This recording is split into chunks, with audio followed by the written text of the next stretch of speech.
오늘은 우리가 부활절 두 번째 주일 이렇게 말합니다. 그래서 지난주가 부활절이기 때문에 부활절 후 첫째 주일 이렇게 말하지 않고 부활절 두 번째 주일 이렇게 말합니다.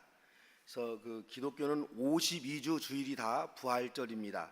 하지만은 부활절부터 7번 주일을 우리가 상징적으로 부활절 둘째 주일, 부활절 셋째 주일 해서 부활절을 나타내고 있습니다. 여러분이 참고하시면 좋을 것 같습니다. 이 시간에는 언제 들어도 기분이 좋은 잔치 이야기를 한번 해보려고 합니다. 오늘은 우리 교회 구역 야유 예배가 있는 날이죠. 구역 식구들이 모여서 밖에 나가서 식사하고 말씀을 나누는 예배입니다. 좀 더 시간에 여유가 있는 구역들은 아름다운 산과 들을 구역원들과 함께 돌아오며 하루를 보낼 수도 있습니다. 교회에서 가끔씩 열리는 체육대회, 소풍, 수련회, 야유예배 등등을 잔치라 이런 단어로 제가 표현해 보는 겁니다. 영적인 양식을 추구하는 교회지만 이런 잔치도 때때로 필요합니다. 교회에서 벌이는 잔치가 우리의 신앙생활과 어떤 관계가 있는가, 이런 문제를 우리가 때로 정리해 볼 필요가 있습니다. 예수님의 생애를 기록한 사복음서에 보면은요, 예수님이 사람들과 함께 먹고 마셨다, 이 기록이요 생각보다 많이 나옵니다. 오늘의 용어로 잔치했다 이 말이죠. 종교는 하늘의 비밀을 간직한 공동체로 알고 있는 분들이 복음서를 읽어보면은 이 대목에서 깜짝 놀랍니다. 거룩한 하나님의 아들이 먹고 마시는 일상의 일이 뭐가 그리 중요하다고 많은 부분을 할애해서 기록해 놓았을까, 이런 생각이 들기도 합니다. 예수님은 근엄하고 엄숙한 종교적 생활보다는 주변의 사람들과 같이 아픈 일 있으면 함께 아파합니다. 즐거운 일 있으면 함께 즐거워하면서 식사합니다. 이런 평범한 인간의 모습이 바로 예수님의 모습이었습니다. 당시 유대인들은요, 예수님이 안식일법, 정결법 같은 유대율법을 의도적으로 어겼다 이렇게 보았습니다. 또한 율법을 무시한 채 살아가는 사람들과 어울리고 뒹굴며 살아가는 세속적 모습이 예수님의 모습이었습니다. 오늘 본문에도요, 예수님은 거룩한 기도와 깊이 있는 명상과 진지한 말씀 연구로 시간을 보내는 것이 아닙니다. 레위라는 사람의 집을 방문해서 걸판지게 잔치를 벌이고 있습니다. 어느 사회에서나 손님을 초대하면서 밥을 함께 먹는 일은 종종 있습니다. 하지만 오늘 예수님의 행동에서 문제가 되는 것은 뭐냐면, 예수님을 밥 먹는 자리에 초대한 사람이 누구이며 그 잔치에 참여해서 먹고 마시는 손님들이 누구인가, 이 점이 문제가 되는 거죠. 오늘 잔치의 주인은 레위라는 사람입니다. 레위의 또 다른 이름은 마태입니다. 그래서 원래 이 레위가 본명이고 마태는 사도명일 것이다 이렇게 봅니다. 이 사람의 직업은 세금을 거두는 세리입니다. 이 사람이요, 마태복음을 쓴 사람입니다. 세리는 돈은 좀 있을지 모르지만은 유대 사회에서는 매국노 혹은 비열한 인간으로 취급받는 사람입니다. 창기와 죄인들 똑같이 취급받습니다. 이 잔치의 주인도 문제지만은 더욱더 문제인 것은 뭐냐면, 이 레위의 집에 예수님과 같이 초대된 사람들입니다. 15절에 보니까 어떻게 되냐면, 세리와 죄인들 그리고 예수님의 제자들, 세 부류죠. 세리, 죄인들, 예수님의 제자들, 이게 잔치에 초대된 사람들입니다. 세리는 이 잔치의 주인인 마태의 직장 동료들입니다. 마태와 똑같이 세리라는 이유로 유대 사회에서 손가락질을 받는 그런 사람입니다. 또 한 무리가 죄인들이라고 기록되어 있는데요, 아니 죄인이라고 한다면 감옥에 가 있어야지 왜 버젓이 대낮에 초대가 됩니까? 그래서 이 죄인들은 그 당시에 실정법을 어긴 사람들이 아닙니다. 사회의 실정법을 어기지는 아니었지만은 유대율법을 제대로 지키지 못하는 그런 사람들입니다. 그래서 보통의 유대인들은요, 유대율법을 어기며 살아가는 사람들을 그냥 죄인들이다, 죄인이다 이렇게 정규해 놨습니다. 그래서 이 죄인들이라고 불리는 사람들이 있었는데, 이들이 율법을 지키지 못하는 이유가 있습니다. 그 중에 가장 큰 요인은 이들은 경제적인 문제입니다. 먹고 사는데 급급해서 제사 한번 드릴 수 없는 가난한 사람들입니다. 갈릴리에는 이 사람들을 갈릴리에서는 땅의 사람들 이렇게 부르면서 언제나 실정법은 어기지 않았지만은 유대 사람들로부터 죄인 취급을 받는 그런 사람들이었습니다. 또 다른 부류의 죄인들은요, 육신적 질병으로 해서 유대 사회로부터 부정한 사람으로 판명된 사람들입니다. 유대인들은 육신의 질병을 하나님께 죄를 지은 결과로 해서 얻은 질병이다 이렇게 봤어요. 그러니 이 몸 아픈 것도 속상한데 이게 사회에서 그렇게 정죄당하니까는요 얼마나 가슴이 아프겠습니까? 이런 인식들 때문에 모든 명자들은 죄인으로 취급되었고 이들은 언제나 유대의 정결법을 어기고 있는 사람들이다 이렇게 취급되었습니다.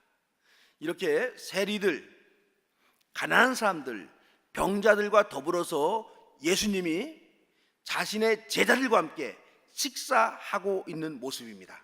그래서 오늘 저의 표현대로 한다면 이들과 함께 잔치를 지금 예수님이 하고 있습니다. 이러한 잔치를 보면서 정상적인 유대 사람들은요 예수님을 비난합니다.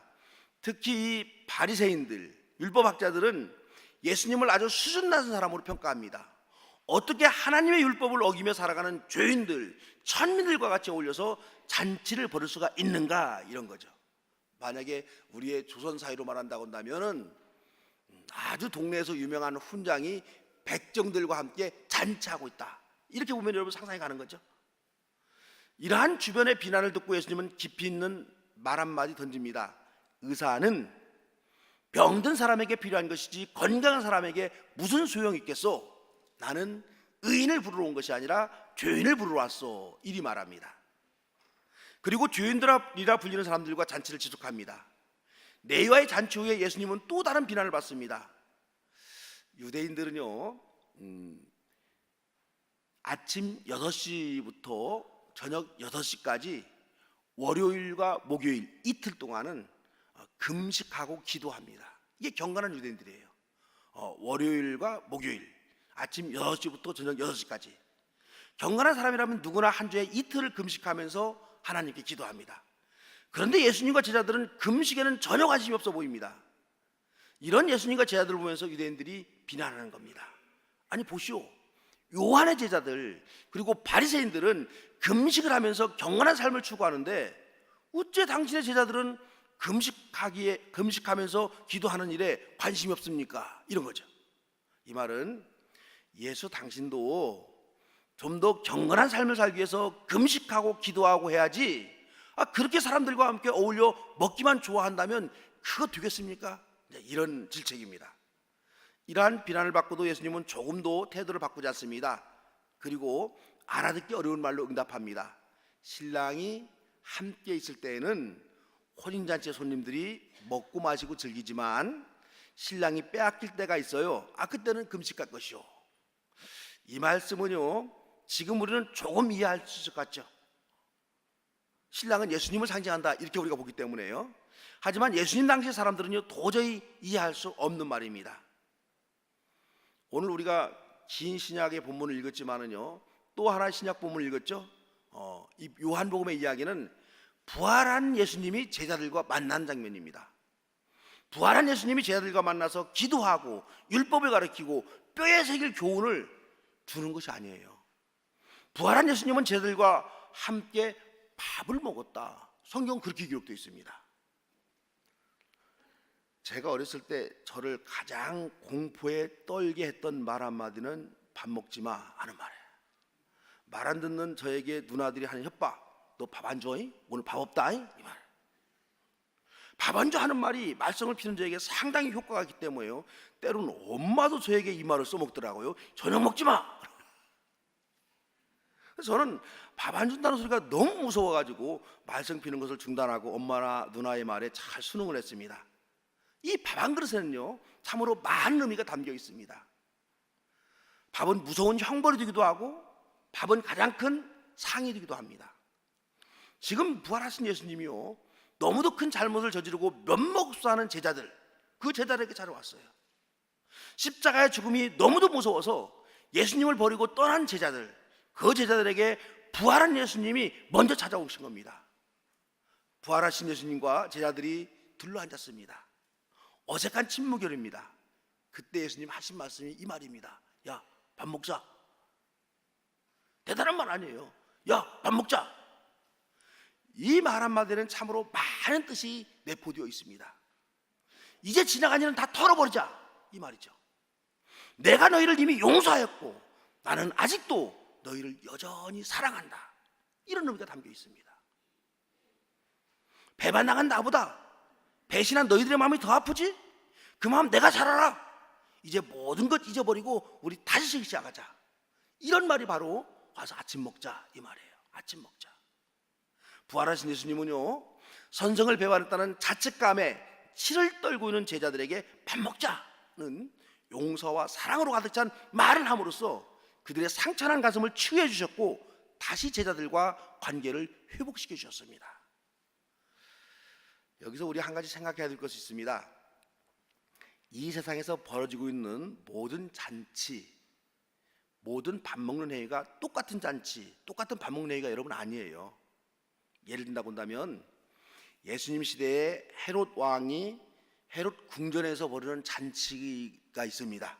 이 잔치 생각해 보세요. 헤롯 왕의 궁전에는 항상 잔치가 열렸습니다. 헤롯 왕은 언제나 왕궁에서 벌인 잔치, 이 잔치는요, 물질적 탐욕과 육체적 욕망이 가득한 소비의 잔치, 파괴의 잔치였습니다.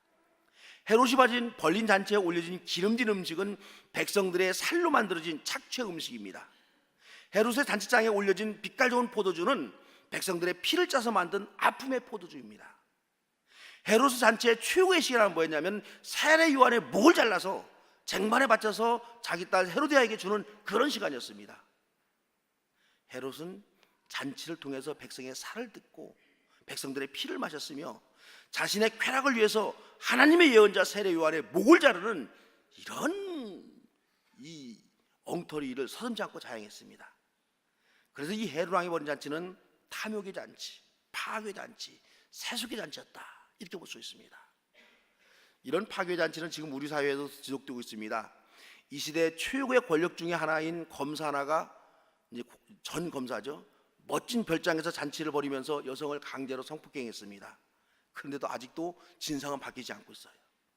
또 다른 권력인 권력에 종사하는 사람들이 벌인 잔치에서 언론 권력자들에게 너무도 큰 성적 수모를 당한 어린 여자 배우가 자살을 했습니다. 이것도 아직도 오리무중입니다. 젊은 연예인들은 마약에 쩌들어서 클럽에서 광란 잔치를 벌이다가 적발되어서 감옥에 갑니다. 우리가 살아가는 세상에서는 여전히 이런 욕망의 잔치, 파괴 잔치, 이런 잔치들이 계속이 되고 있습니다. 그래서 여러분, 잔치가 똑같은 잔치가 아니고 밥을 먹어도 똑같은 밥이 아닙니다. 예수님이 벌인 잔치는 그 시대에 삶에 지친 사람들에게 원기를 회복해주는 생명의 잔치였습니다. 비록 이 잔치에는 기름진 음식도 모자랐고 빛깔 좋은 포도주도 부족했습니다. 어떤 때는 수천의 군중이 모였음에도 그들에게 먹을 양식이라고는 물고기 2마리와 보리빵 5개밖에 없었다, 이런 서러운 경우도 여러분 있었습니다. 그러나 예수님의 잔치는요, 생명의 말씀이 있는 잔치였습니다. 넘치는 사랑이 있는 잔치였습니다. 예수님이 모인 잔치의 자리에는요, 계급적인 갈등도 없었습니다. 빈부의 격차도 없었습니다. 예수님의 잔치는 법을 어긴 죄인도 참여할 수가 있었고 신체적 약자들도 참여할 수가 있었습니다. 사회적으로 종의 신분인 사람도 참여할 수가 있었고 아무도 보호해주지 아니하는 고아와 여성도 참여할 수가 있었습니다. 윤리도덕적으로 죄인이라고 불리우는 그 어떤 사람이라도 참여할 수가 있었습니다. 여기에 유대인들이 그렇게도 싫어하는 사마리인들과 이방인들도 예수님의 잔치에 참여할 수 있었습니다. 예수님의 잔치는 이 세상 모든 사람들이 참여할 수 있는 열린 잔치였고 참여한 사람들에게 생명을 주는 그런 생명의 잔치였습니다. 예수님은 여러분 잔치를 벌이면서요, 단순히 식욕의 포만감에 젖어만 있었던 거 아닙니다. 예수님은 잔치를 통해서 음식을 나누고 시간을 나누고 삶과 인생을 나누었습니다. 주의 말씀을 나누고 주의 은혜와 사랑을 나눴습니다. 그러기에 이 예수님의 잔치에 참여한 사람들은 사유에서 천대받는 신분이었지만 그 잔치에서는요, 귀중한 손님으로 대접받습니다. 이들은 자신들이 하나님의 귀중한 아들임을 깨닫고 삶의 용기와 힘을 얻을 수가 있었습니다. 예수님은 잔치를 하면서 신분의 높고 낮음을 막론하고 모두가 하나님의 은총 아래 있음을 선언했기 때문입니다. 예수님은 잔치를 통해서 상처난 사람들을 치유해 주셨고 삶을 포기한 채 살아가는 사람들에게 희망을 줬습니다. 이런 예수님의 잔치는 치유의 잔치, 영성의 잔치였다, 이렇게 우리가 말할 수 있습니다. 여러분, 교회는요, 이런 예수님의 생명의 잔치를 지속하는 것이 교회입니다. 초대 교인은 함께 모여서 근엄하고 경건하게 예배를 드렸습니다. 더 나아가서 예배 후에는요, 예배 참여한 모든 사람들이 함께 밥을 먹었습니다. 그래서 이 박재순이라는 신학자는요, 초대교회를 밥상 공동체 이렇게 불렀어요. 얼마나 다정한 말입니까? 그래서 초대교회는 예배 때마다 밥을 먹었고, 초대교회 교인들은 교회 예배에 참여하면서 예수님이 베푸는 잔치에 초청된 그런 기쁨으로 참여했습니다. 그러기에 여러분, 초대교회는요, 예배, 교육, 선교 이것들을 굉장히 중요했지만은 이에 못지않게 중요하게 여긴 것이 코이노니아, 즉 성도들의 교제입니다. 대단히 중요하시겠습니다. 성도들의 교제는 예배 마치고 남는 시간에 해도 그만 안 해도 그만 그런 모임이 아닙니다. 반드시 예배와 더불어서 진행하는 교회의 사명 중에 하나였습니다. 초대교인들은요, 그래서 예배를 드려갈 때는 축제에 참여하는 기분으로 예배를 드리러 교회에 갔습니다. 마치 우리가 어릴 때 부모님이 정성껏 싸준 도시락을 들고 소풍을 가던 그 기분으로 그렇게 교회에 모였습니다.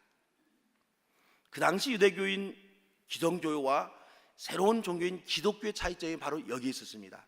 기성종교인 유대교는요, 하나님과 나만의 관계를 강조하는 종교입니다. 유대 종교가 말하는 종교적 삶이라는 것은 시시때때로 금식하고 시간에 맞춰 기도하고 율법을 읽고 율법을 연구하고 이런 것에 맞춰졌습니다. 유대교뿐만 아니라 지구상에 존재해 있는 많은 종교들이 이렇게 기도하고 금식하고 경전의 계명들을 지키기 위해서 노력하는 것을 종교적 삶이다 이렇게 이해합니다. 그러나 예수님은요, 하나님과 나와의 수직적 관계만을 경건한 삶, 신앙의 삶으로 보지 않았습니다. 하나님과의 나와의 수직적 관계와 더불어서 나와 이웃과의 수평적 관계까지도 포함해서 경건한 삶이다 그렇게 이해했습니다. 예수님은 우리들이 보이지 않는 하나님을 경험하는 방법을 가르쳐 줬습니다. 그것은 바로 보이는 형제를 사랑하는 것이 보이지 않는 하나님을 경험하는 것임을 그렇게 강조했습니다. 그러므로 교회는 하나님과 나와의 관계를 성숙시켜주는 예배와 더불어서 나와 이웃과의 관계를 회복시켜주는 생명의 잔치, 밥상공채 축제가 있어야 온전한 교회다라고 그렇게 말할 수가 있습니다. 근데 우리 기독교가 2000년 동안 내려오면서 예배와 선교와 전도는 열심히 했는데 이 코이노니아를 자꾸 잊어버립니다. 현대교회는 여러 가지 사회적 상황에서 크게 변함에 따라서 예수님이 벌인 잔치, 즉 생명의 잔치는 약화되고 경건하고 엄숙한 예배만 강조되고 있습니다. 또 너무 많은 사람들이 모이는 교회에서는요, 현실적으로 잔치한다, 여러분 이게 굉장히 어려운 일입니다. 그렇죠? 그럼에도 불구하고 교회는 자신의 규모에 맞게 경건한 예배와 더불어서 예수님이 벌인 잔치의 정신을 계속해서 이어가야만 합니다. 예수 안에서 하나 된 우리들이 주 안에서 음식을 나누고 시간을 나누고 삶을 나누고 하나님의 은혜와 사랑을 나누는 일을 지속해야, 그래야 교회다 이렇게 말할 수가 있습니다. 물론 어떤 성도들은요, 교회 생활 참 열심히 하다가 교인들에게 깊은 상처를 받은 사람들도 있습니다. 그래서 교회에서 사람 사귀는 것이 겁이 납니다 하는 이런 성도들도 만나봤어요. 그러나 조금만 여러분 우리가 크게 생각해 본다고 한다면, 교회에서 성도들에게 받은 상처는 상처가 아니라 성숙한 신앙을 갖기 위한 과정이었다, 이렇게 우리가 생각할 수는 없을 것인가. 내가 다른 사람에게 상처를 받았을 때 나는 얼마나 예수님에게 상처를 주었을까, 이거 우리 생각해 봐야 돼요. 나만 상처받았다고 여러분 생각하지, 내가 다른 성도들에게 나도 모르게 상처를 주었고 내가 예수님에게 나도 모르게 상처를 주었다, 이런 생각은 우리가 하지 못합니다. 그래서 여러분, 내가 다른 성도들에게 상처를 받을 때마다 예수님은 나로 인해서 얼마나 많은 상처를 받았을까 세어볼 수 있고, 또 다른 사람이 나 때문에 받은 상처를 세어보는 지혜를 가졌다고 한다면, 우리가 교회에서 받은 상처는 아픔이 아니라 예수님을 닮아가는 영광의 훈장이 될 수가 있습니다. 예수님의 제자인 우리들은요, 예수님이 벌인 영성의 잔치, 생명의 잔치를 계속 이어나가야 합니다. 몸과 몸이 부딪히고 살과 살이 맞닿으면서 우리는 하나님의 선택된 백성이요 왕같은 제사장이며 주 안에서 그리스도의 지체의 하나가 되어 살아가고 있음을 확인하는 그런 잔치가 있어야 됩니다. 서두에 말씀드린 것 같이 오늘은 25개 구역이 구역잔치 하는 날입니다. 식사하는 거죠. 우리 정도 규모면은요, 온 교회들이 한꺼번에 식사하고 잔치하는 일이 참 어렵습니다. 하지만 구역별로 나눠서 식사를 함께하고 시간을 함께 보낼 수가 있습니다. 예수님이 잔치에 참여한 많은 사람들과 더불어서 말씀을 나누고 삶을 나누고 용기와 희망을 주었듯이 오늘 구역 야유예배도 우리 강림의 가족들이 구역별로 모여서 주의 은혜와 사랑을 나누고 우리 모두가 주 안에서 강림 가족 공동체임을 온몸으로 느끼고 확인하는 예수님의 잔치, 생명의 잔치가 될 것이다 확신해 봅니다. 구역원들을 서로 배려하는 마음으로 그렇게 잔치에 참여하면 우리도 오늘 멋진 예수님의 생명의 잔치를 벌일 수가 있습니다. 이 생명의 구역잔치를 통해서 천국의 기쁨을 미리 맛보고 경험하는 그런 역사가 있기를 주의 이름으로 축원합니다. 기도합니다.